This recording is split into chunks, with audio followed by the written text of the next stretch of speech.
Hey Ron, thanks for joining me today. What up, Tom? It's How's it going? pretty good, man. It's cold down here. It's actually in the 30s right now. It is cold down there. Yeah, it's been kind of stupid how cold it's been down here lately. It's been sunny, but it's been cold in Texas. Like we don't ever really hit the 30s. Like here I and there, think but not a lot. it just got cold for us today, I think. We've been in like the 50s. Sounds right. I'm like, I'll take the 50s. Yeah. Um, so I just talked to Keith. I just had a really good conversation with Keith. Um, you know, I know that you have your own things going on. Um, and I'm sure they're personal, so I'm not going to dig into it and ask. I just what are your goals for the next year? You're working on the Buckley thing, right? I've got a couple things going on. I actually it is personal, but at the same time, like it's all right. Like I stepped back. Both my parents had bad health problems in their mid 30s. So I haven't really been able to focus on my home life because I've been so busy born the last 10 years. Yeah. So I needed to take a step back myself and focus on home life, focus on my own health. So that's really what it boiled down to is I had a lot of thinking I had to do, this year, and I felt that it was best for me to step down. Like I told the guys in June that I was Yeah. leaving. Hey, I'm leaving. And I didn't want anybody to know about it until I actually left because anytime there's a lineup change or anything, anybody knows there's always there's something bad happening. You know what I mean? There wasn't. It was a mutual like agreement. You know what I mean? We're still good friends. I talk to the guys almost every other day. Like I just literally talked to Keith yesterday. I talked to Toby on Christmas. Like I talk to all the guys all the time. So we're still good friends and stuff, but yeah, I needed to take a step back and focus on my own life. But no, so I have Buckley going on. That's a project that I've been working on for a while. It's just solo. Right now it's just going to be an internet project with different people, but eventually it might turn into something else. I have two other projects that I'm working on right now. I'm helping one of them's just me helping a friend out. It's called Ascension. Um, but he's having like Lee from Border of Osiris as producer for all that stuff. So there's gonna possibly be some guest appearances in that as well. There's some names I can't say that are also working with that project. So it'll be cool, man. It's a cool little different project.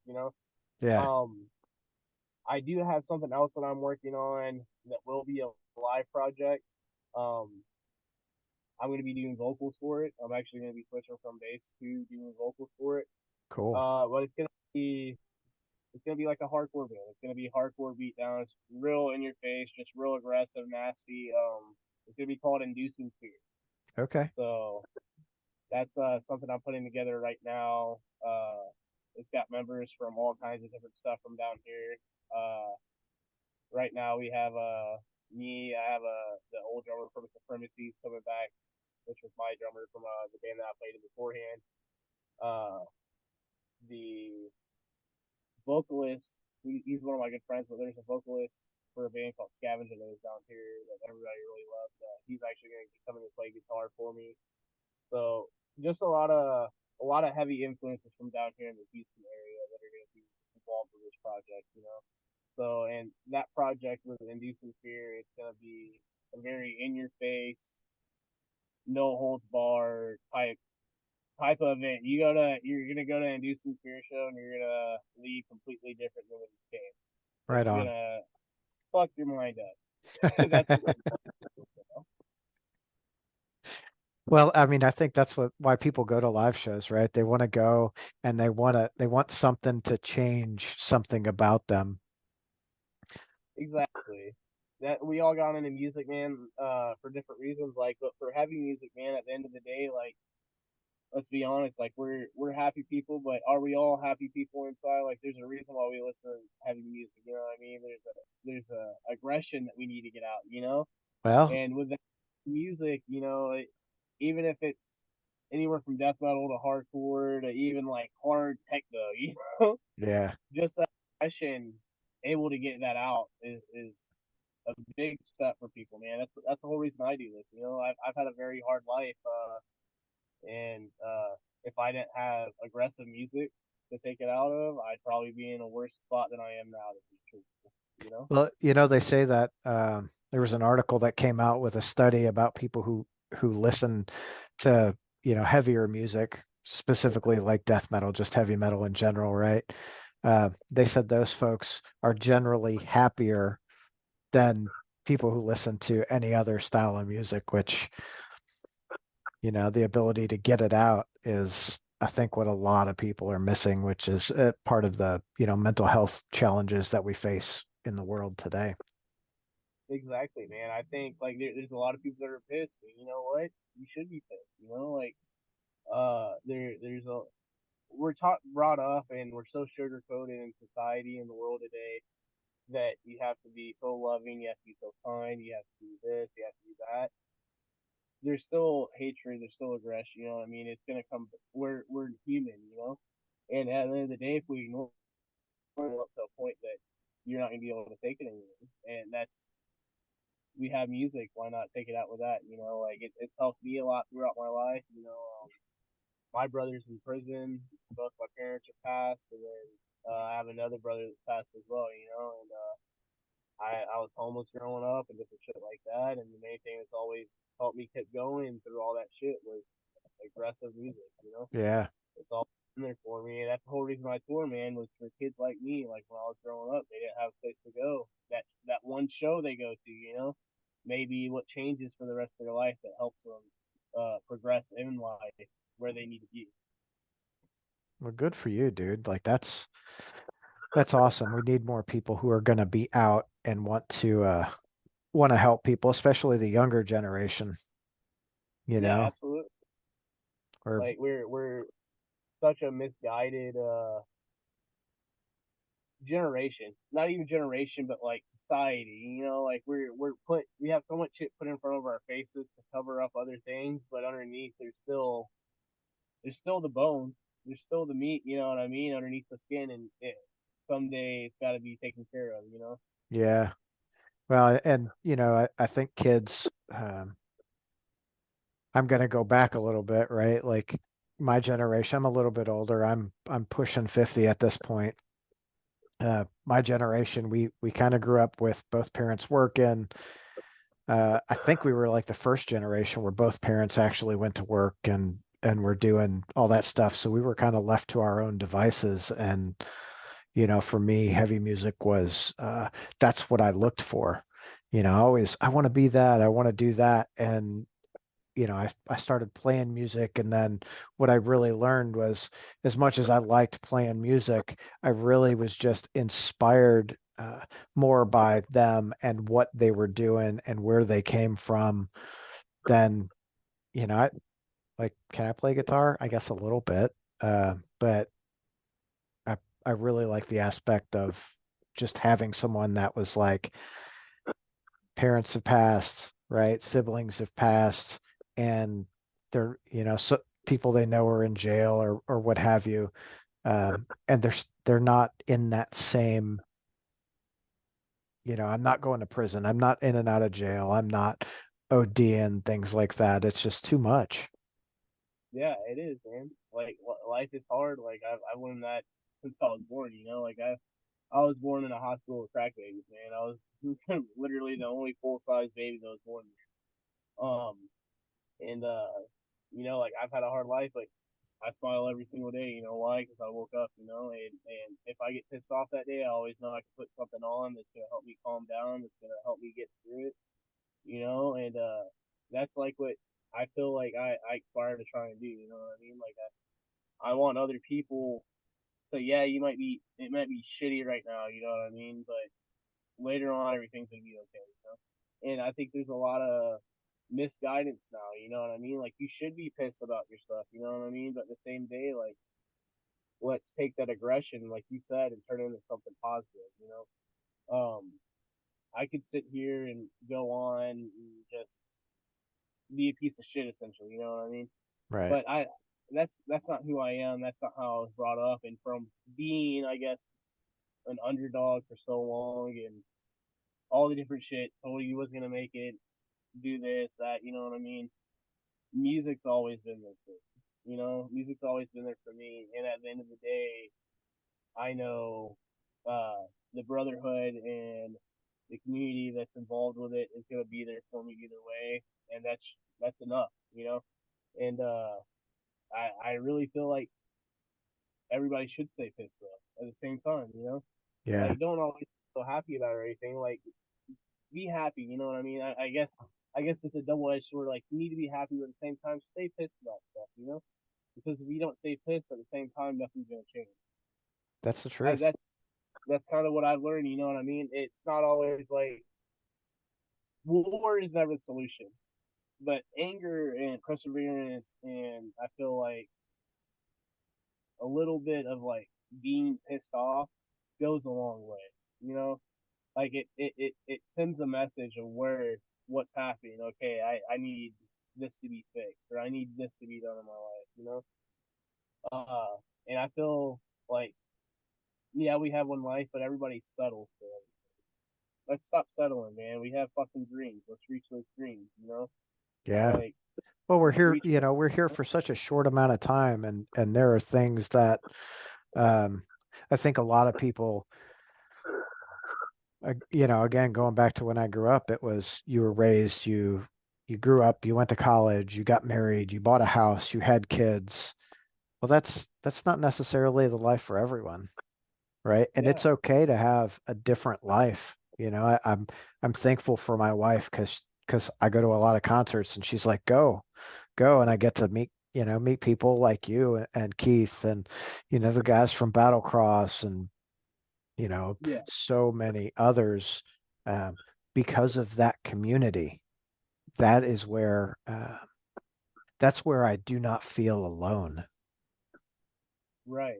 And that's the whole point of it, man. Is it's all a brotherhood, you know, and that's what I'm saying. Like you being like how you're saying, like growing up and like not having someone there, and you needed that, and you looked at the music and it brought you together. You being pissed though is the reason you started listening to that music. You know what I mean? You're like, I like this, you know. So being pissed brought you to a community of brotherhood. You know, like Well, that's what I'm saying. At is like if I feel like it goes either way, man. Like we can be super happy about something or we can be super pissed about it, and there's gonna be a community for it either way. But how does that community function? You know, I feel like with the heavy metal community, it's a lot more tight knit than like I don't know, closer than a lot of other places because we're very blunt. That's the yeah, whole reason we listen to music. We're very blunt people. You know what I mean? We're gonna say we're our mind. Like when I went over in Germany, we're not gonna say who, but like there's bands that we record over there, and they're like, you guys open, you guys should be opening, not not them. And it's like, okay, and they're like talking to that band, and they're like looking at us, they're headliners, you openers, and it's like, no, that's not how this works, like at all. But they were like, we don't mean bad, we just like them more, and but it's just the community, you know what I mean? Like they're very blunt about what they want, and there's nothing wrong with that. But if you go in other communities, you don't really find that. They're very tiptoey, very wish washy, stuff like that, you know. So like, I'm very happy to be, I guess, in a pissed off community where everybody's very blunt and open about where everything. everyone's pretty honest. Yeah, Yeah. yeah. Uh, so I mean, you were with Convalescence since what, like 2016, 2015? Yeah, I joined them in 2016, and it was a blast, man. Like we did a lot of stuff. They're about to go to Japan in January with Obituary. Super sick. Um, yeah, man, I did a lot of shit with that band. I helped that band out a lot, and I'm glad to see that they're still going. Everything's still being pushed, and they're moving forward, man. And I wish nothing but the best for those guys. Yeah, I think there's a lot of good experiences there for you, right? In the time with the band, you guys did a lot of touring. You got to you went to Germany with them. You did, you know, I feel like I feel like the amount of touring that you guys did was, I'm gonna say obscene, but Oh yeah, I did over so between 2016 and now I did over 550 shows. right on. So lot of shows in between those years, you know, and a lot of them like probably about a third of those were out of country, or even more than a third of it. You know, like we did Canada, we went over to Germany, UK. Now the guys are getting to go. We were supposed to go to Japan a couple times, but some stuff happened both times. This time they're finally going, so Yeah. I'm happy Yeah. for me. Yeah, and But to go with Obituary, that's super cool. yeah, it's super awesome, man. But no, I've done a, I've got.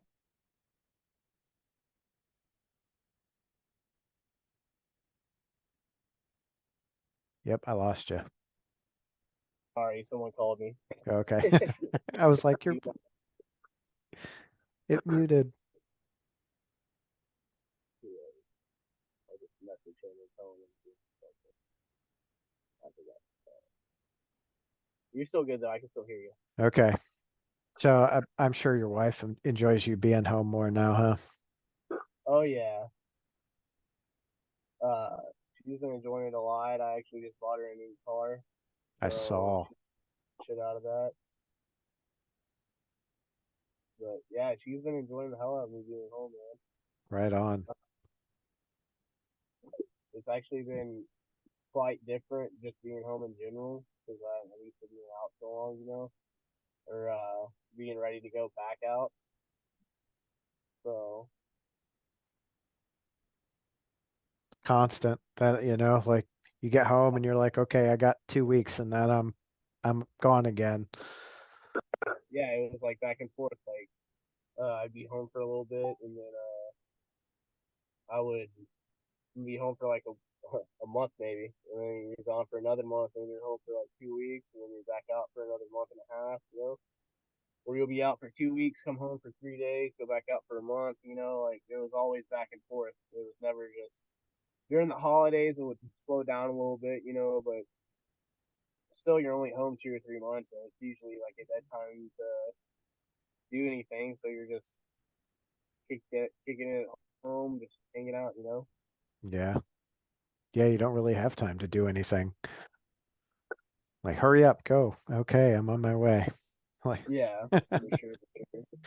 so what was your favorite like tour story? Man, I've got a lot of them. I'm not sure, man. There's been a lot of good memories.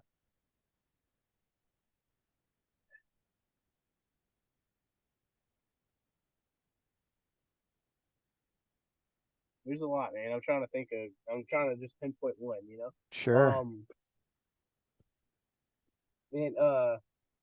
Be real going out with the Venom Inc. guys in Testament. Okay.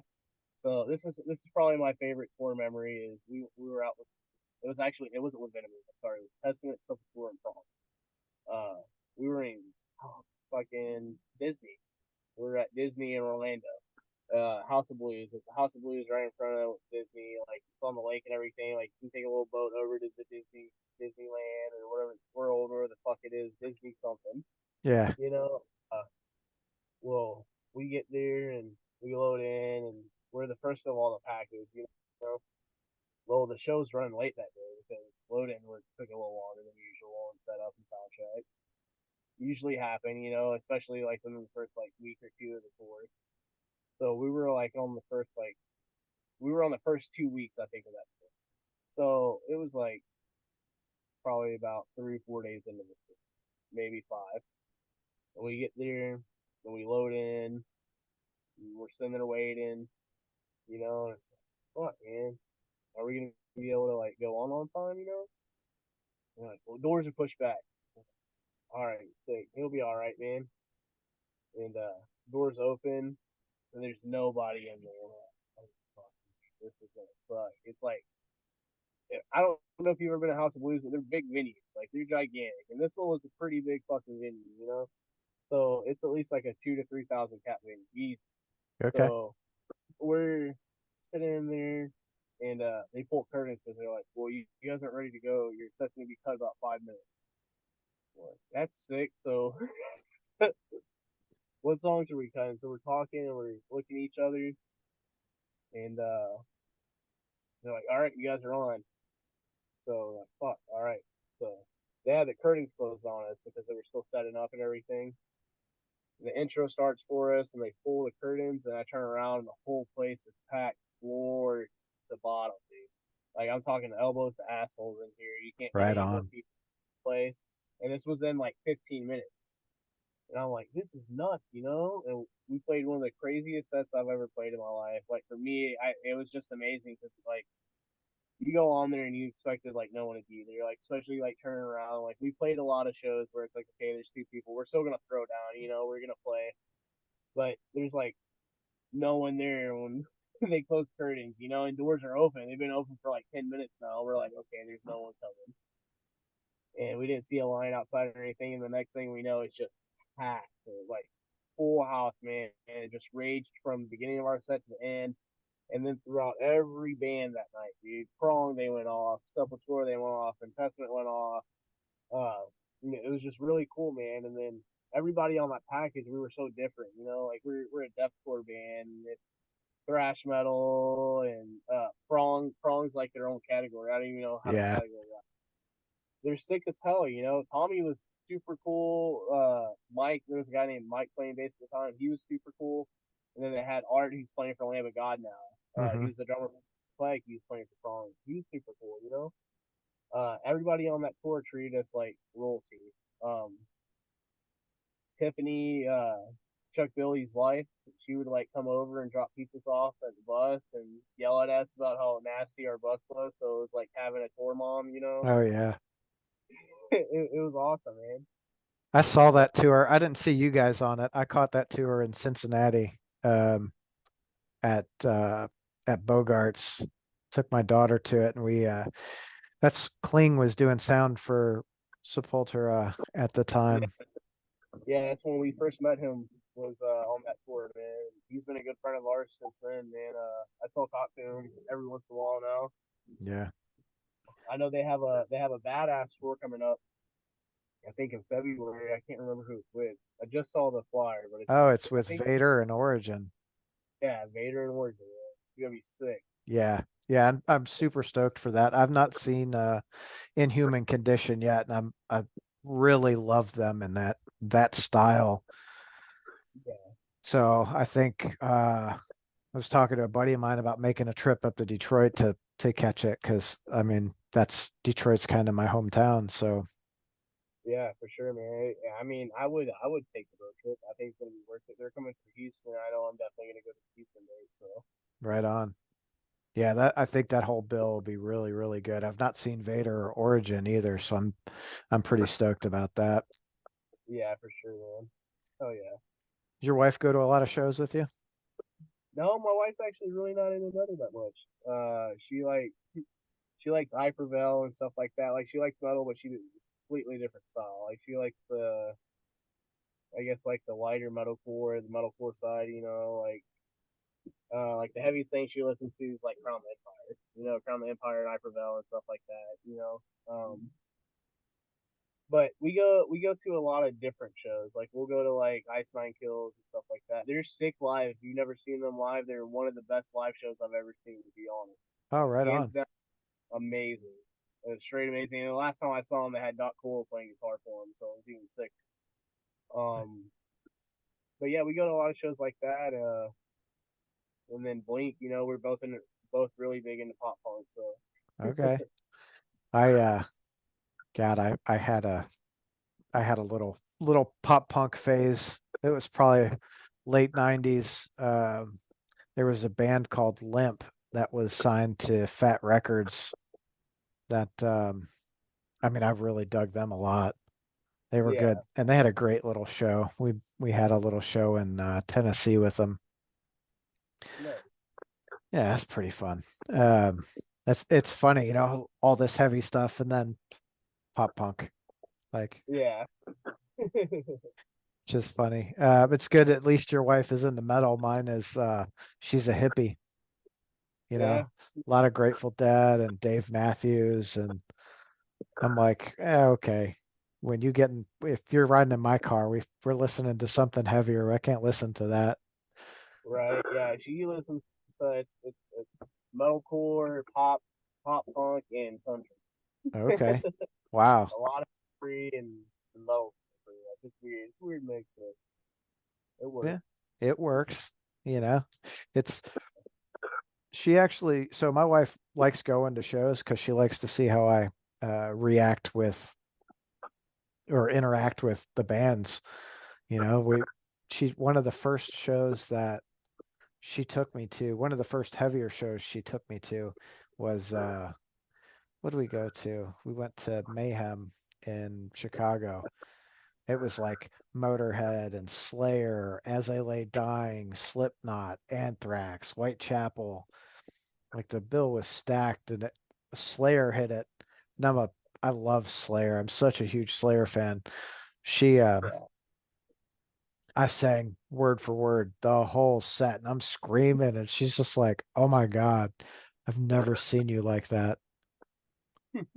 Like that's just the love for the music, you know? 'Cause that Right. was, God, I'm still bummed that Slayer broke up, and it's been 4 years. Right.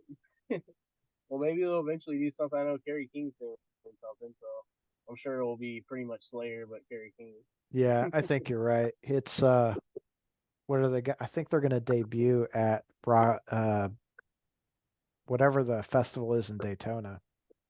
Yeah, can't remember who it is, but I think so too. I think you're Yeah, it's ah right. Oh, what uh did I do?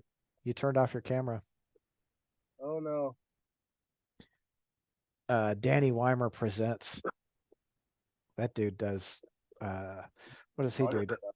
Yeah, Sonic Temple, Louder Than Life, Urban and Beyond. Bill. Hmm. There's a lot of them. I have a couple Oh, buddies that have done festivals. We've done I think he does incarceration too, so we did incarceration a few times with him. yeah. What's the one that starts with an A out in California? Aftershock.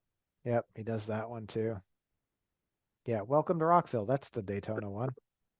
Yeah. I'm like, oh yeah. I'm glad you called that out. So what got you started with playing bass? Just a friend telling me to start playing it. I've been in music my whole life, so I mean, I've done. I did choir when I was a kid, and then after that, I went straight into like band, like marching band and stuff like that. So I did that in middle school, and I got tired of it because my instructor was a prick. So kind of fell out of it for a little bit, and then one of my buddies just wanted me to play bass for his. We were gonna start a pop punk band, Okay. and it ended up not working. I literally bought a bass and sold it 2 weeks later for the PlayStation, and then I actually ended up selling all my stuff and bought another bass, and I sold that bass because as soon as I got it, I was like, what the fuck did I get this? You know, like I already did this once, you know. Yeah. So really learned a lot then, and then I just got bored one day. You know what I mean? Like I listened to music all the time, and I finally told my dad, I was like, hey, I want a bass, you know. So I had a really shitty like $100 Johnson. You probably don't even know the band. It's literally called Johnson. Uh, Now they make really it, shitty six strings too. yeah, dude, the thing weighed like 45 pounds. It was like so heavy. Uh, but that was the bass that I started learning on. You know what I mean? It was lime green. I loved it. And I'd sit in the room and like straight up play. I'd play like Green Day and White, like what is it, White Stripes? Hmm. Yeah, the White Stripes and Maiden and just like different stuff like that. I wasn't super big into Maiden, but I loved Run to the Hills, so I sit there and play that like over.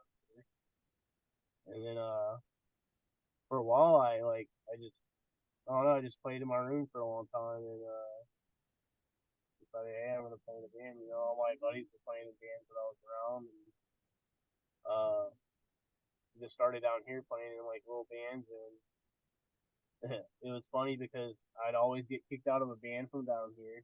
Except for there's a couple bands I get kicked out, but the first couple bands I was in, they kicked me out because I lived too far.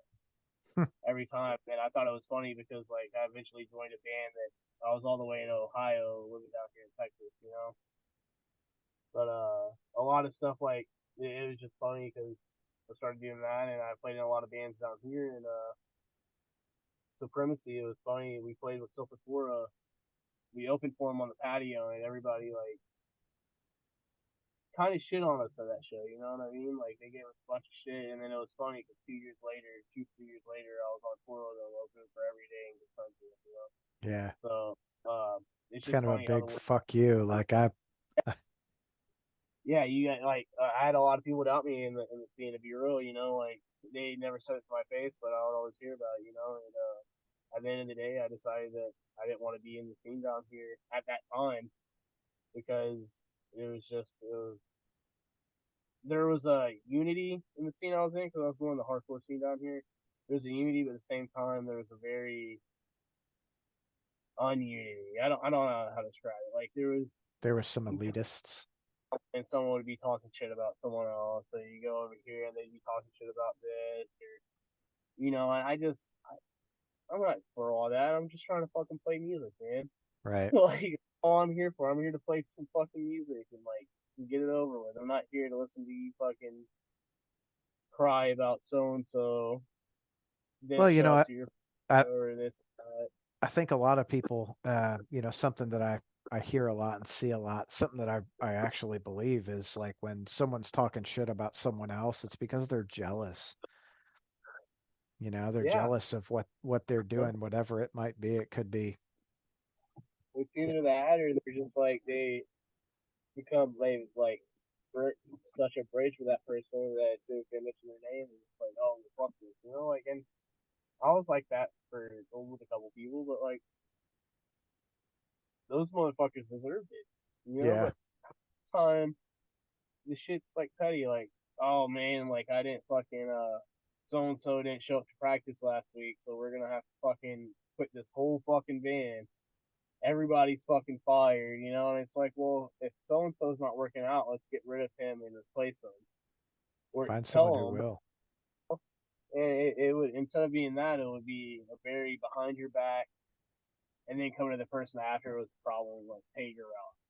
And it's like you should go to that person and tell them, hey, this is a fucking problem. This is what's going on. This is, you know what I mean? And there's a lot of shit that wasn't going on like that, even with like promoters and stuff, dude. Like promoters would get pissed, which I understand now. Like being in corner band, like they'd book a show that was within a month of each other. You know what I mean? Not Yeah, even within a month, like 2 weeks in, it's like, hey, you don't need to do this. Instead, they'll go on there and fucking blacklist the band, talk shit about them, and then be like, these motherfuckers are useless.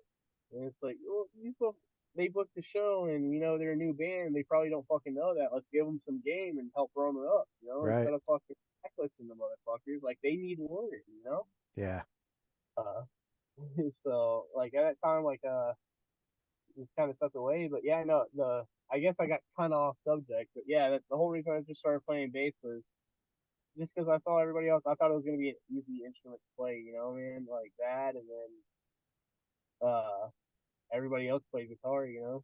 So yeah. Well, I mean, it's like a drummer now, right? You've got one drummer and he's in 27 bands because you can't find another drummer anywhere.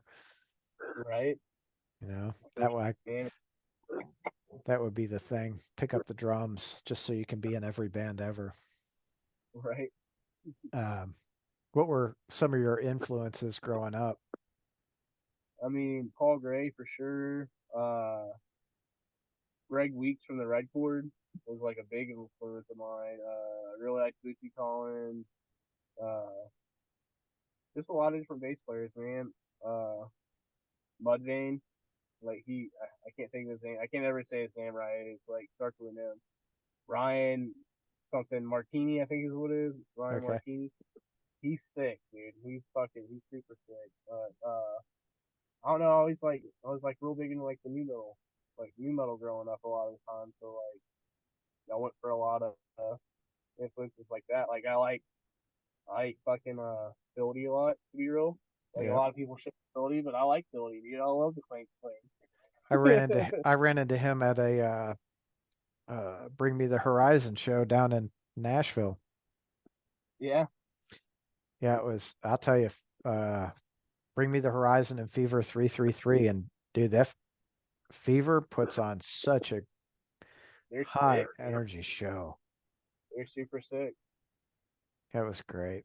Yeah, I took my niece for one of her birthdays. I don't know, she might have been 18 or 19. Went down there for it. That's I try to always take someone. That's how I connect with people is taking them to a show. Yeah, Right.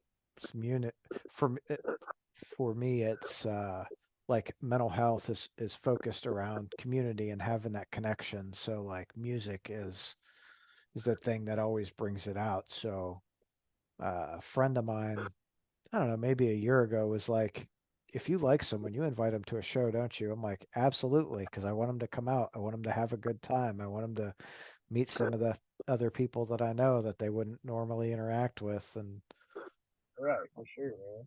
you know, my kids growing up, I mean, they've been to so many shows. Uh, my daughter's probably been to more metal shows than most people that I know.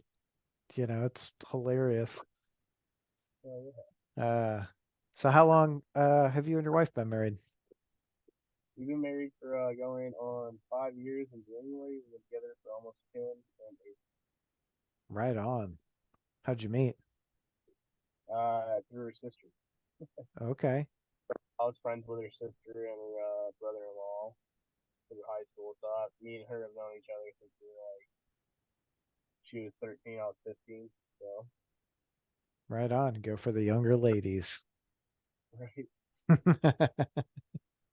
Well, I think my wife's a little bit older. I say a little bit. She's a year older than me.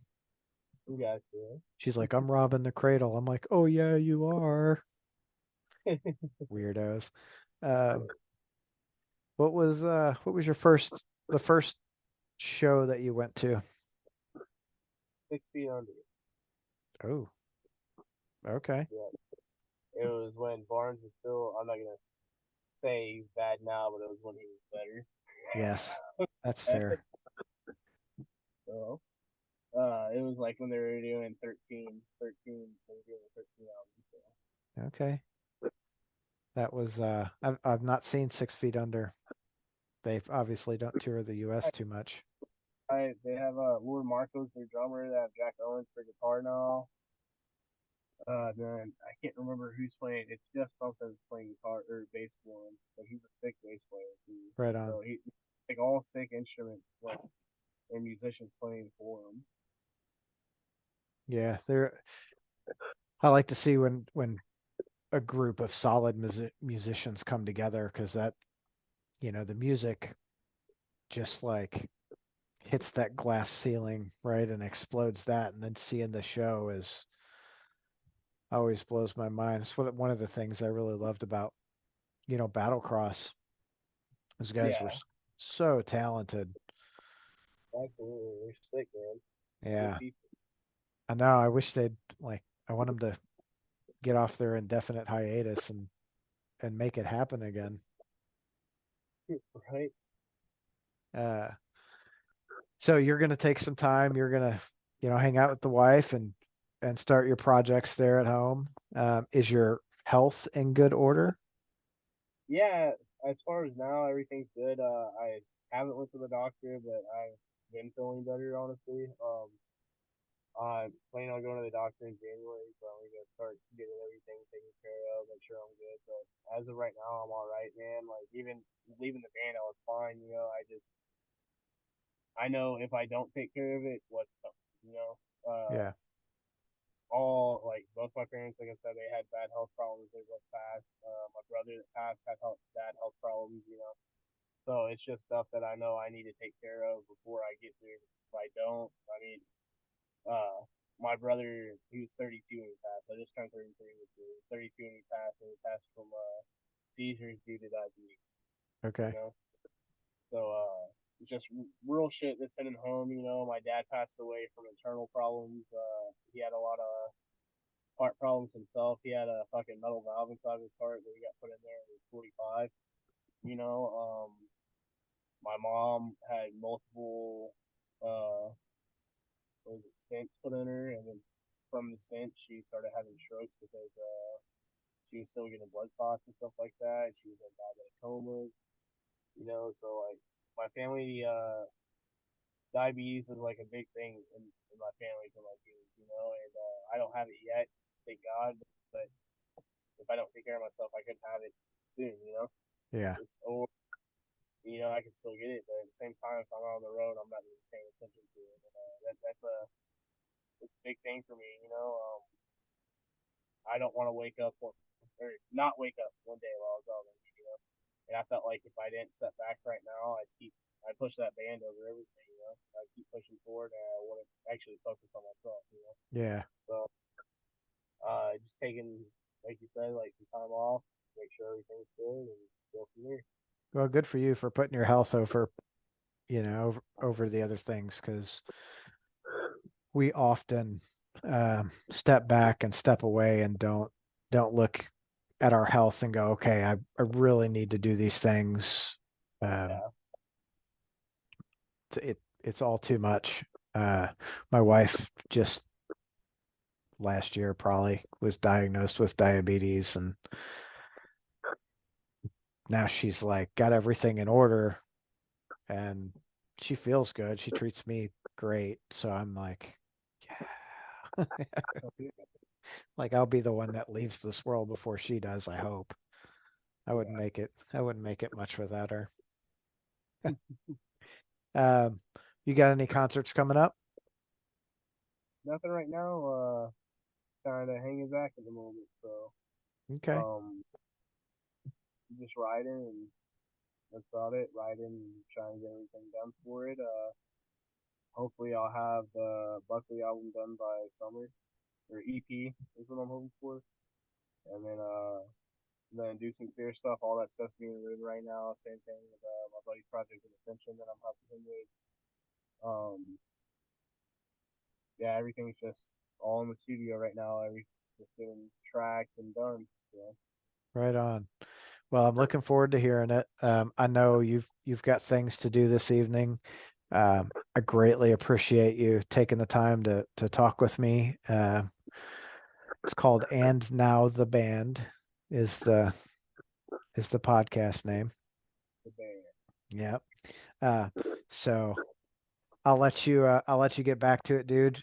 If you ever, need anything, you want someone to chat with or whatever, you're having a hard day, give me a call. I got you. We'll do, Tom. It was nice talking to you, and look forward to the podcast. Yeah, cool. Thanks, brother. Have a great day. You too, man. Thanks.